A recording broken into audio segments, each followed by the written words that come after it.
மதிப்பிற்குரிய ஆசிரியர்கள் மற்றும் என் அன்பு தோழர்களுக்கு என் இனிய வணக்கங்கள்.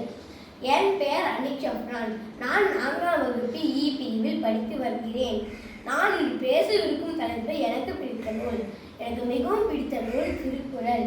இந்த நூலை எழுதியவர் உலக புகழ்பெற்ற தமிழ் மாமுனிவர் திருவள்ளுவர். திருக்குறள் என்பது வெறும் நூல் அல்ல, அது வாழ்க்கையின் வழிகாட்டி. இதில் மொத்தம் 1330 குறள்கள் உள்ளன. இதில் 133 அதிகாரங்கள் உள்ளன. அவை அறம், பொருள், இன்பம் என்ற 3 பகுதிகளாக பிரிக்கப்பட்டுள்ளது. திருக்குறளில் வாழ்க்கையின் ஒவ்வொரு நிலைமையும் பற்றி அறிவுரைகள் உள்ளன.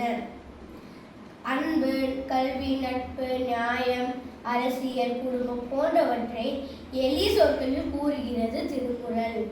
திருக்குறளின் முதல் குறள்: அகர முதல எழுத்தெல்லாம் ஆதிபகவன் முதற்றே உலகு. இக்குறளில் நாம் எந்த செயலையும் கடவுளை நினைத்து தொடங்க வேண்டும் என்பதை கூறுகிறது.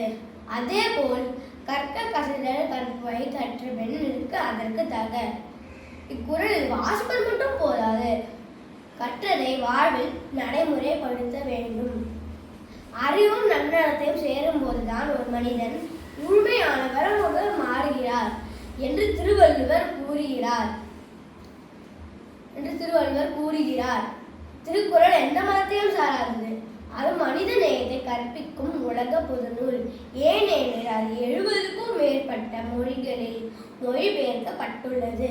எனக்கு மிகவும் பிடித்த நூல் திருக்குறள். ஏனெனில் அது நம்மை நல்ல மனிதராகவும் நேர்மையாகவும் அன்புடனும் வாழ கற்றுக் கொடுக்கிறது. நாம் தினமும் ஒரு குறளை படித்து வாழ்வில் பின்பற்றினால் நம் வாழ்க்கை உயர்ந்ததாக மாறும். திருவள்ளுவர் நம் தமிழர்களின் பெருமை. அவர் எழுதிய திருக்குறள் என்றும் உலகுக்கு ஒளி தரும் பொக்கிஷம்.